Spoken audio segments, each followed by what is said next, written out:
नमस्कार, आप देख रहे हैं द बिहार टॉप में हूं आदेश। पूरी बीपीएससी 70वीं री एग्जाम आंदोलन के दौरान आपको बता दें 10 कोचिंग संचालक और एक छात्र नेता पर नोटिस जारी हुआ और आज 20 मई को एसडीएम कोर्ट में आने का जो है वो आदेश दिया गया था। चंदन प्रिय सर परफेक्शन आईएएस के हैं, पहुंचे हुए हैं अभी कलेक्ट्रेट पटना। इनसे बात करेंगे। सर, पहुंचे हुए हैं आप, मुस्कुरा रहे हैं, क्या कहेंगे सर? कहना क्या है, आदेश है तो जो भी आदेश है उसका पालन किया जाएगा।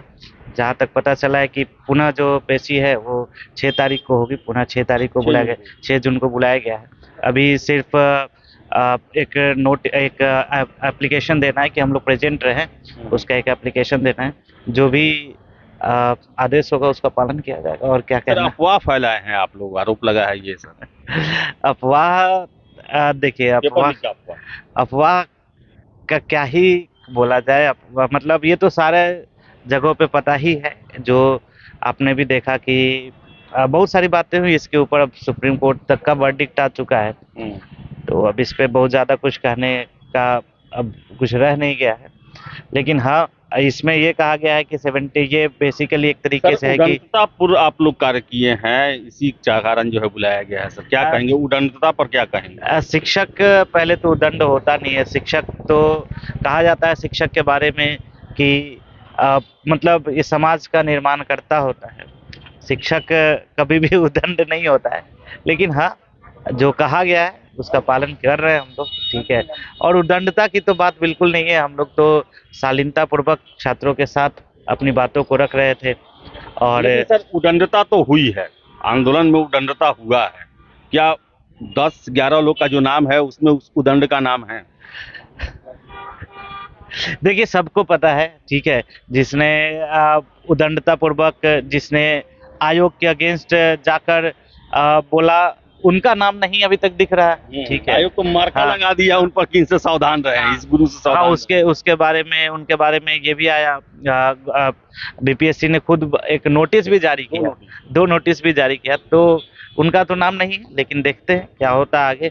अभी भी हम लोगों को जो देश की न्यायिक प्रणाली है उस पर भरोसा है, हम लोग उसके साथ ही हैं और जो भी होगा उसका आदेश का पालन करेंगे। आगे मानिए होता है कि कोई, मानिए 71वीं एग्जाम है, उसमें ही कोई विवाद होता है, तो क्या आप लोग जाइएगा सर उसमें?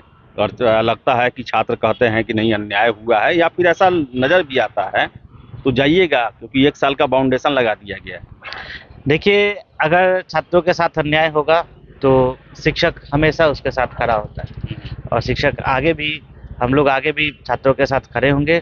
अगर किसी भी तरीके की समस्या आती है, किसी भी तरीके का प्रॉब्लम आता है, तो शिक्षक का अपना कोई अस्तित्व नहीं होता है। जब तक छात्र है तभी तक शिक्षक है, तो बिना छात्रों के शिक्षक का कोई अस्तित्व नहीं होता है। तो आगे जो भी रहेगा छात्रों के साथ, मैं बस ये चाहूँगा कि आगे से इस तरीके की जो भी गलतियाँ हैं, इस तरीके का जो भी प्रॉब्लम है, वो प्रॉब्लम ही ना हो कि आगे इस तरीके का आंदोलन वगैरह करना पड़े शिक्षक को।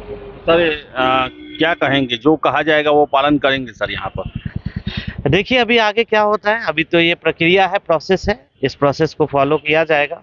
लेकिन हाँ, अगर ऐसा कुछ भी होता है कि नहीं मतलब बिल्कुल अगेंस्ट होता है, तो हम लोग भी आगे जो भी इसकी न्यायिक प्रक्रिया है उस प्रक्रिया का पालन करते हुए आगे बढ़ेंगे।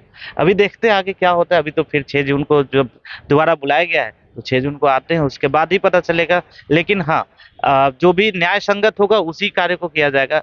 अगर ये न्याय के अगेंस्ट होगा तो उसको निश्चित रूप से कोई भी व्यक्ति और शिक्षक समाज जो है उसका पालन नहीं करेगा, जो न्याय के अगेंस्ट होगा। चलिए सर, तो चंदन प्रिय सर थे और उनका कहना है कि जो न्याय संगत होगा जरूर करेंगे। छात्र हैं, अगर उनको समस्या होगी तो शिक्षक दूर रह ही नहीं सकते, क्योंकि छात्रों से ही शिक्षक का जो है पहचान मिलती है। सब कुछ छात्र से ही जुड़ा हुआ है, और वो जो परेशान रहेंगे तो शिक्षक का परेशान होना स्वाभाविक है। तो पटना कलेक्ट्रेट पहुंचे हैं, 6 जून की अगली तारीख मिल गई है। फिलहाल इस वीडियो में इतना ही। वीडियो पसंद है लाइक शेयर करें, हमारे चैनल द बिहार टॉप को सब्सक्राइब जरूर कर लें। धन्यवाद।